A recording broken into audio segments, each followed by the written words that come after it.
కథను వినబోయే శ్రోతలకు చందమామ కథలు బై ఆర్కే స్వాగతం. ప్రస్తుతం చెప్పబోయే కథ పేరు నాగరాజు శాపం. ఒక గ్రామంలో ఒక సంపన్నుడు ఉండేవాడు. ఆయనకు ఒక్కర్తే కుమార్తె. ఆయన అకాల మరణం చెందటం వల్ల ఆయన భార్య, కుమార్తె మగదిక్కు లేని వారు అయ్యారు. అయితే ఆ గ్రామాధికారి వారికి కొంతవరకు అండగా ఉంటూ వచ్చాడు. ఆయన మీద ఆధారపడి తల్లి కూతుళ్ళు జీవనయాత్ర గడుపుతూ వచ్చారు. కూతురు వసంతకు పెళ్లియీడు వచ్చింది. తన కూతురికి తగిన సంబంధం ఎలా తీసుకురావటమా అన్న విచారం తల్లికి పట్టుకున్నది. వసంత చాలా గొప్ప సౌందర్యవతి అయింది. ఆమె అందం చూసి రాజకుమారులు సైతం మోహించి పెళ్లాడవచ్చు. కానీ దిక్కులేని ఆ తల్లి తన కూతురైన వసంతకు ఏ రాజకుమారుని తీసుకురాగలదు? అన్నిటికీ గ్రామాధికారే దిక్కు కావటం చేత తల్లి ఒకసారి ఆ గ్రామాధికారితో తన కూతురి పెళ్లి విషయం ప్రస్తావించింది. వసంత పెళ్లి విషయం నీకేమీ విచారం వద్దు. ఆ పిల్లను నేనే పెళ్లాడతాను. ఆ ఉద్దేశంతోనే కదా ఇంతకాలము మీ బరువంతా నేను మోసింది అన్నాడు గ్రామాధికారి. ఈ మాట వినగానే తల్లికి ప్రాణం చచ్చినట్టయింది. గ్రామాధికారికి అప్పటికే 3 పెళ్లాలు ఉన్నారు. నడి వయసు కూడా దాటిపోయినవాడు. కాకి ముక్కుకు దొండపండు కట్టినట్టు వసంతను ఆ ముసలివాడికి 4వ పెళ్లంగా ఎలా కట్టబెట్టడం? గ్రామాధికారి వసంతను పెళ్లాడాలని నిశ్చయించుకుంటే అలా జరగకుండా చేసే శక్తి ఆ గ్రామంలో ఎవరికీ లేదు. పైగా తాను దిక్కులేనిది. ఈ స్థితిలో తనకు ఎవరూ సహాయం రారు. ఈ మాట తెలుసుకుని ఒకనాటి అర్ధరాత్రి వేళ తల్లి వసంతను వెంటబెట్టుకుని అవసరమైన వస్తువులన్నీ 2 మూటలు కట్టి ఊరు విడిచి అరణ్య మార్గం పట్టి బయలుదేరింది. పోగా పోగా అరణ్యంలో ఒక పాతకాలపు దేవాలయం కనబడింది. తల్లి కూతుళ్ళు అందులో కాసేపు విశ్రాంతి తీసుకుందామని అనుకున్నారు. ఆలయం పక్కనే ఒక పొద ఉన్నది. దాని నిండా మంచి సువాసన గల పుష్పాలు ఉన్నాయి. వసంత ఆ పూలను కోసుకుందామని పొదను సమీపించేటప్పుడు అందులో నుంచి ఒక పాము పిల్ల బయటకు వచ్చింది. వెంటనే తల్లి ఒక రాయి పెట్టి ఆ పాము పిల్లని చంపేసింది. వసంత కొన్ని పూలు కోసుకుని తలలో పెట్టుకుంటూ, అయ్యో ఆ పాము పిల్లని ఎందుకు చంపావమ్మా అన్నది.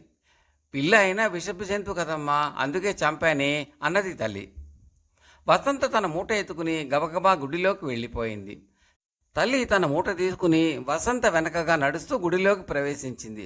కానీ గుడి లోపల వసంత లేదు. ఆమె వెంట ఉండిన మూట మాత్రం ఉన్నది. గుడిలో 5 తలల నాగదేవత శిలా విగ్రహం ఉన్నది. వసంత దాని చాటున ఉన్నదేమోనని తల్లి విగ్రహం వెనక్కు పోయి చూసింది. కానీ వసంత అద్భుతంగా అదృశ్యమైపోయింది.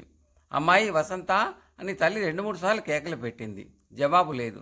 నాగదేవత విగ్రహం నుంచి ఇలా మాటలు వినిపించాయి. నువ్వు నా బిడ్డ ప్రాణాలు తీశావు. నీ బిడ్డను నేను మాయం చేశాను. తల్లికి దుర్భరమైన పశ్చాత్తాపము, ఆవేదన పుట్టుకొచ్చాయి. ఏ కూతురు కోసమైతే తాను పడరాని పాటలన్నీ పడ్డదో ఆ కూతుర్ని తానే చేతులారా పోగొట్టుకున్నది. శ్రోతలకు మనవి, ఈ కథ పూర్తయిన తర్వాత అది నచ్చితే లైక్ చేయండి, బంధుమిత్రులకు షేర్ చేయండి, సబ్స్క్రైబ్ చేసి గంట సింబల్ కాల్ కూడా నొక్కండి. మీ సూచనలు కామెంట్ల రూపంలో తప్పక తెలపగలరు. మీరు చేసే ఒక లైక్, పెట్టే ఒక కామెంట్ మాకు ఎంతో ఎంకరేజింగ్గా ఉంటాయండి. Thank you very much. ఇక కథలోకి వెళదామా? ఆమె నాగదేవత ముందు సాష్టాంగపడి, నాగరాజా తండ్రి, నేను తెలియక చేసిన అపచారానికి నా బిడ్డను శిక్షించకు. కావలిస్తే నా ప్రాణాలు తీసుకో, నా బిడ్డను కాపాడు అని మళ్ళీ ఏడుస్తూ ప్రార్థన చేసింది. నీ బిడ్డ అదృశ్యమైంది కానీ చావలేదు. నా ఆలయం పక్కగా వెళ్లే మగవాళ్లను నీ కూతురు 3 సార్లు పిలుస్తుంది. అలా 3 పిలుపులు విని లోపలికి వచ్చినవాడు ఆమెకు తిరిగి ఆకారం ఇచ్చి ఆమెను పెళ్లి కూడా చేసుకుంటాడు అన్న మాటలు నాగదేవత విగ్రహం నుంచి వినిపించాయి. ఆ తర్వాత ఆమె 2 పూటలా నాగరాజును ధ్యానం చేసేది. మిగతా సమయాలలో ఆలయం వెలుపల గల ఒక చెట్టు కింద కూర్చునేది. చెట్ల మీద కాసే కాయలు పళ్ళు తిని పొట్ట పోసుకునేది.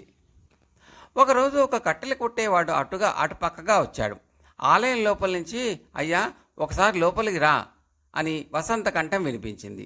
కట్టెలు కొట్టేవాడు గుడి లోపలికి వెళ్ళి మళ్ళీ బయలుదేరి బయటికి వచ్చి, ఎవరూ లేరే, ఏమిటి చిత్రం అని తనలో తానే అనుకుంటున్నట్టుగా పైకి అనేశాడు. ఎవరూ లేకపోవటం ఏమిటి, అందులో ఒక మోహిని పిశాచి ఉన్నది అన్నది తల్లి. ఇంతలో మళ్ళీ వసంత గొంతు, అయ్యా ఒకసారి లోపలికి రా అని వినిపించింది. కట్టెలు కొట్టేవాడు వెనక్కి తిరిగి చూడకుండా పారిపోయాడు. ఇలాగే అటవికులు, దొంగలు ఆ గుడి పక్కగా వచ్చేవాళ్ళు. అటుగా ఏ మగవాడు వచ్చినా గుడిలో నుంచి పిలుపు వినపడేది. తల్లి వాళ్ళని బెదరగొట్టి పంపేసేది. ఇలా కొన్ని రోజులు గడిచాక అటుగా ఒక రాజకుమారుడు వచ్చాడు. అతనికి కూడా వసంత పిలుపు వినిపించింది. అతను లోపలికి వెళ్ళి అక్కడ ఎవరూ లేకపోవడం చూసి గుడి చుట్టూ తిరిగి చూశాడు. ఇంతలో వసంత కంఠం మళ్ళీ వినిపించింది రెండోసారి. అతను మళ్ళీ లోపలికి వెళ్ళి చూశాడు. లోపల ఎవరూ లేరు. అతను బయటికి వచ్చి బయట కూర్చుని ఉన్న తల్లితో, ఎవరా పిలిచేది అని అడిగాడు. నేనేమి వినేలేదు నాయనా అన్నది తల్లి. ఇంతలో వసంత మూడోసారి పిలిచింది. రాజకుమారుడు మూడోసారి ఆలయంలోకి వెళ్ళాడు. అతను వెంటనే తల్లి కూడా వెళ్ళింది. ఈసారి లోపల వసంత కనిపించింది. ఆమె స్పృహలేనట్టుగా నాగదేవత విగ్రహం ముందు పడి ఉన్నది. రాజకుమారుడు చప్పున ఆమెను లేపి కూర్చోబెట్టి శైత్యోపచారాలు చేశాడు. కొంతసేపటికి వసంత కళ్ళు తెరిచి ఎవరో పరాయవాణ్ణి చూసి సిగ్గుపడింది. ఇంతలో ఆమె తల్లి కనిపించింది. ఆమె అమ్మా అంటూ లేచి వచ్చి తల్లిని కౌగిలించుకున్నది. ఆ తర్వాత తల్లి రాజకుమారుడితో, నాయనా, నీ రుణం ఎట్లా తీర్చుకోగలను? నా కూతుర్ని నాకు తిరిగి దానం చేశావు అంటూ తమ కథ అంతా అతనికి చెప్పింది. అంతా విన్న రాజకుమారుడు, నేను మీకు పుత్రిగా దానం చేశాను, మీరు నాకు మీ అమ్మాయిని కన్యాదానం చేయండి అని అడిగాడు. తర్వాత ఆ తల్లి కూతుళ్ళు ఆ రాజకుమారుడి వెంట అతని నగరానికి వెళ్ళిపోయారు. అక్కడ వసంతను రాజకుమారుడు మహావైభవంగా వివాహం చేసుకున్నాడు. కథ సమాప్తం.